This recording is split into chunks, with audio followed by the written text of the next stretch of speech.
Hi kiddies. In this session, we are going to see about the sports stars. It's in the 6th standard second term textbook.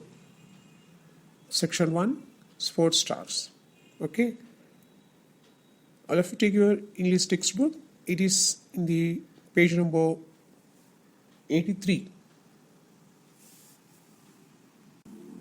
Sports stars அப்படின்னா விளையாட்டு நட்சத்திரங்கள், வீரர்கள் அப்படி கூட சொல்லலாம், வீராங்கனைகள். விளையாட்டுத் துறையில் சிறப்பாக பணியாற்றி கொண்டிருக்கக்கூடிய வீரர்கள், வீராங்கனைகள், அவர்களை பற்றி தான் நம்ம இந்த பாடத்தில் பார்க்க போகிறோம்.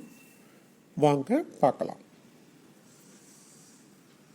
Listen to the teacher read a diary account of a school boy and answer the questions.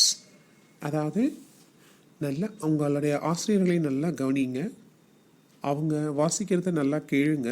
அவங்க எதை பற்றி வாசிக்கிறாங்கன்னா, a diary account of a school boy, அதாவது உங்களைப் போல உள்ள ஒரு பள்ளி மாணவன் அவன் எழுதிய அந்த நாட்குறிப்பு, அதாவது டைரி. எவ்ரிடே எழுதுவோம் இல்லையா? நீங்கள் எழுதுவீங்களா? எஸ். அதாவது அன்றாடம் நம்மளை டெய்லியும் நம்ம காலையிலேருந்து சாயந்தரம் வரைக்கும் நமக்கு என்ன நிகழ்வு நடந்தது அப்படிங்கிறத ஒரு டைரியில் நோட் குறிப்பு மாதிரி எழுதி வைப்போம். அதுதான் டைரி அக்கௌண்ட். ஸோ ஒரு பள்ளி மாணவனின் நாட்குறிப்பை பற்றி அவங்க இதில் வாசிக்கிறாங்க. அதற்கு பின்னாடி இருக்கக்கூடிய கேள்விகளுக்கு நீங்கள் மிகச்சரியான விடையை கூறணும். சரியா? இதுதான் அந்த பாடத்தில் இருக்கக்கூடியது. இப்போ வாங்க நம்ம பாடத்துக்குள்ளார போகலாம். Each day is a new beginning. It has so much to unfold and I had the best day at school today. அதாவது ஒவ்வொரு நாளும் ஒரு புதிய தொடக்கமாகத்தான் இருந்துச்சு. அதில் என்னுடைய மனதை திறந்து வெளிப்படுத்துவதற்கு நிறைய விஷயங்கள் இருந்தது. அதுவும் இன்னைக்கு பள்ளியில் எனக்கு ஒரு மிகச்சிறந்த நாள். Cricket is something that I love. எனக்கு கிரிக்கெட்னா ரொம்ப பிடிக்கும், ரொம்ப ரொம்ப ரொம்ப பிடிக்கும். Today my teacher told us that we would be learning about a cricketer. இன்னைக்கு நான் ஸ்கூலில் போன உடனே எங்கள் டீச்சர் என்ன சொன்னாங்கன்னா, இன்னைக்கு நம்ம ஒரு கிரிக்கெட் வீரரை பற்றி தான் கற்றுக்கொள்ள போகிறோம் அப்படின்னு சொல்லி எங்கள் டீச்சர் எனக்கு சொன்னாங்க.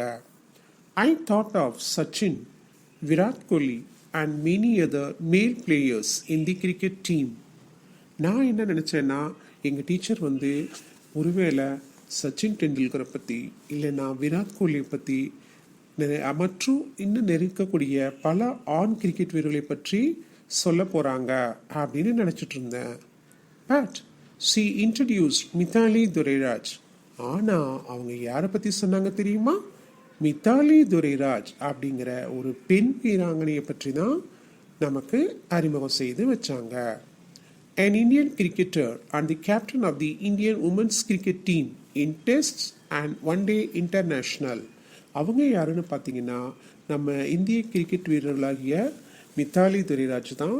அவங்க இந்திய பெண்கள் கிரிக்கெட் அணியின் தலைவியாகவும் தொடர் பந்தயங்களிலும் ஒரு நாள் சர்வதேச போட்டிகளிலும் பங்கு பெற்றிருக்காங்க.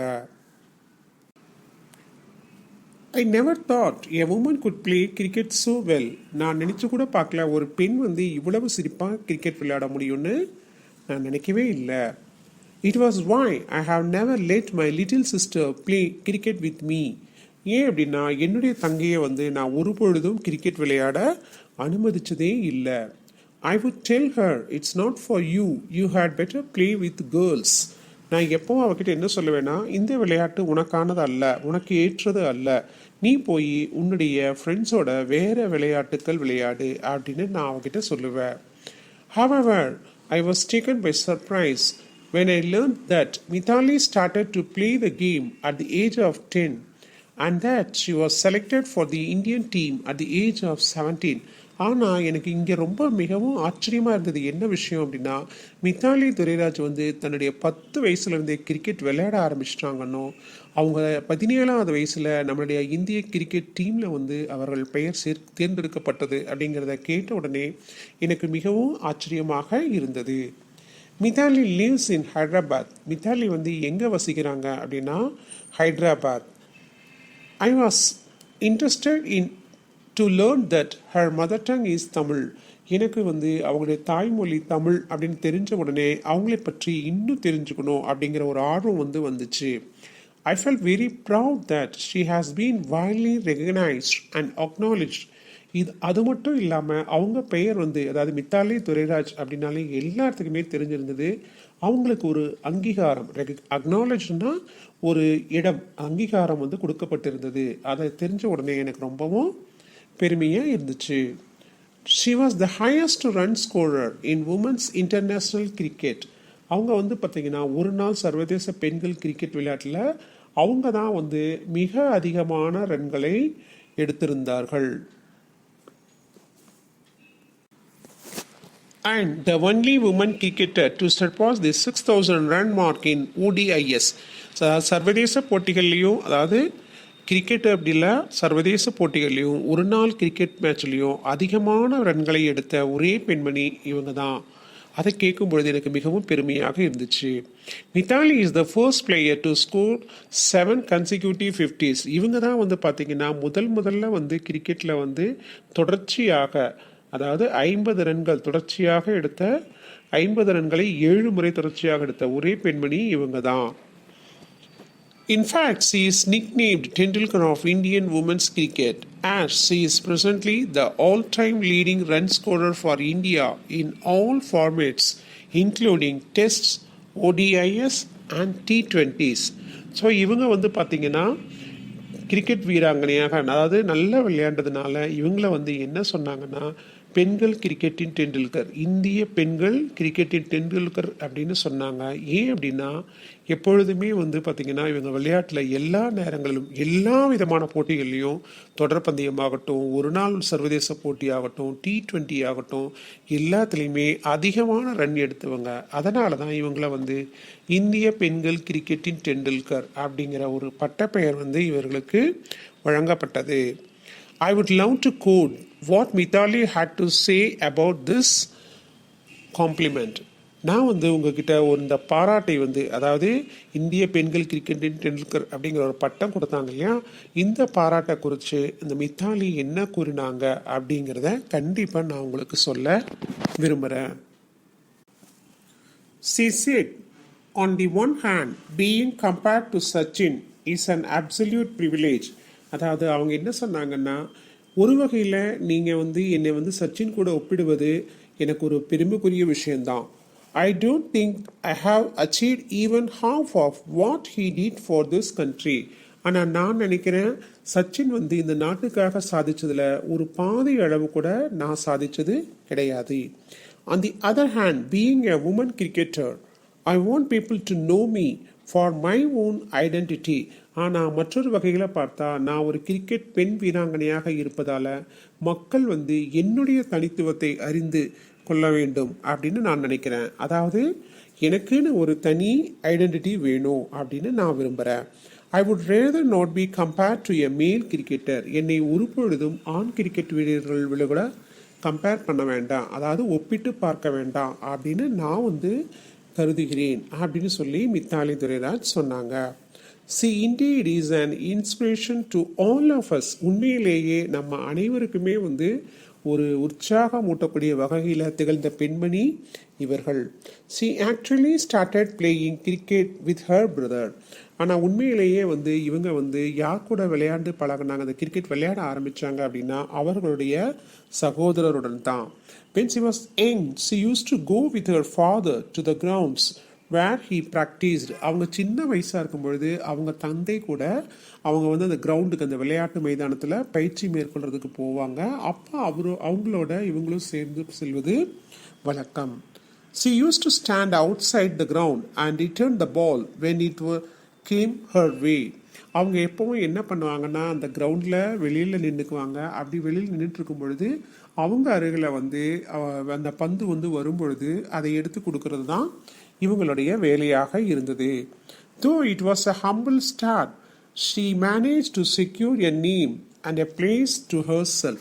ஆனால் இதுதான் வந்து அவங்களுக்கு ஒரு ஆரம்பமாக இருந்துச்சு. ஆனால் அதுவே வந்து தனக்கான ஒரு இடத்தை நிலைநிறுத்தி கொள்ள வேண்டும் அப்படின்னு சொல்லி இவங்க நிலைநிறுத்தி கொண்டார்கள். Many of us think cricket is for men. நம்ம எல்லாருமே நினச்சிட்டு இருக்கோம் கிரிக்கெட் அப்படிங்கிறது வந்து ஆண்கள் மட்டும்தான் விளையாடணும் அப்படின்னு நினச்சிட்டு இருக்கோம்.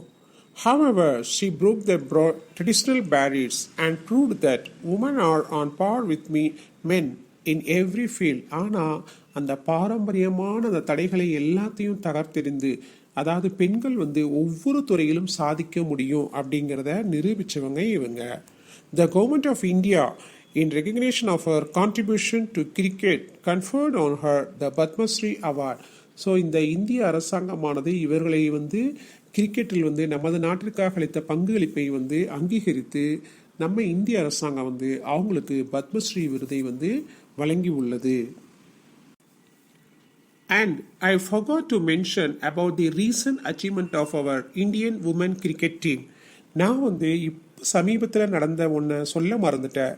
அதாவது இந்திய பெண்கள் கிரிக்கெட் அணியில் சமீபத்திய சாதனை அது ஒன்று நான் சொல்ல மறந்துட்டேன். அது என்னன்னு பார்த்தா, Mithali Raj and another woman player Smriti Madana hit stylish half centuries and India cruised to comfortable 9-wicket victory over South Africa in the second Women's T20 International on 23rd of February 2018. அதாவது பிப்ரவரி மாதம் 23 2018 நடந்த இரண்டாவது மகளிருக்கான சர்வதேச T20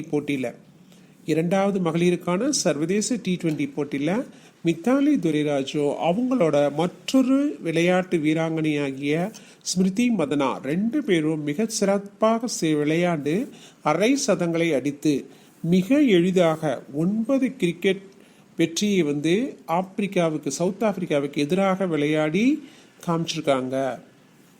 இது வந்து ஒரு சிறப்பான ஒரு செயல். அதை நான் வந்து உங்ககிட்ட சொல்ல மறந்துட்டேன். Mithali anchored the innings to perfection with an unbeaten 76. இதில் வந்து பார்த்தீங்கன்னா மித்தாலி துரைராஜ் வந்து 76 ரன்களை வந்து எடுத்திருக்காங்க. அவங்களை வந்து வெல்லவே முடியலை. அந்த சவுத் ஆப்பிரிக்கானால மித்தாலி துரைராஜை வெல்லவே முடியாத அளவுக்கு மிகச்சிறப்பாக 76 ரன்களை எடுத்து தன்னுடைய ஆட்டத்தை வந்து நிலைநிறுத்தி இருக்காங்க. Now that I am inspired by her and my attitude has changed. இப்போதான் வந்து இந்த விளையாட்டு வீராங்கனைகளை பற்றி நான் தெரிஞ்சுக்கிட்டதுனால என்னுடைய மனநிலை வந்து மாறி இருக்கிறது. I certainly will be happy when my little sister follows her passion. நான் என்ன நினச்சேன்னா, என்னுடைய குட்டி தங்கைக்கும் இந்த கிரிக்கெட் விளையாடுறது தான் அவளுடைய ஒரு தீவிரமான ஒரு ஆசை அப்படின்னு சொன்னால் நிச்சயமாக வந்து நான் வந்து அவளுக்கு உதவி செய்வேன். இதுக்கு முன்னாடி வரைக்கும் நான் என் தங்கச்சிக்கிட்ட சொல்லுவேன், இது உனக்கான விளையாட்டு அல்ல அப்படின்னு சொல்லுவேன் இல்லையா. ஆனால் இப்போ வந்து இவர்களை பற்றி தெரிந்து கொண்ட பிறகு எல்லா துறைகளிலும் பெண்கள் சாதிக்க முடியும் அப்படிங்கிற ஒரு மன உறுதியும் ஒரு நம்பிக்கையும் வந்ததுனால நான் வந்து என்னுடைய தங்கை வந்து அவளுக்கு இதுதான் அவளுடைய ஆசை அப்படின்னா நிச்சயமாக அவளுடைய ஆசையை வந்து நான் நிறைவேற்றுவேன். என்ன குட்டீஸ், உங்களுக்கு இந்த கதை ரொம்ப பிடிச்சிருக்கா? Yes, okay. நம்ம மீண்டும் அடுத்த பகுதியில் இன்னொரு விளையாட்டு துறையில் சாதித்த பெண்மணியை பற்றி பார்க்கலாம். பாய் குட்டீஸ்.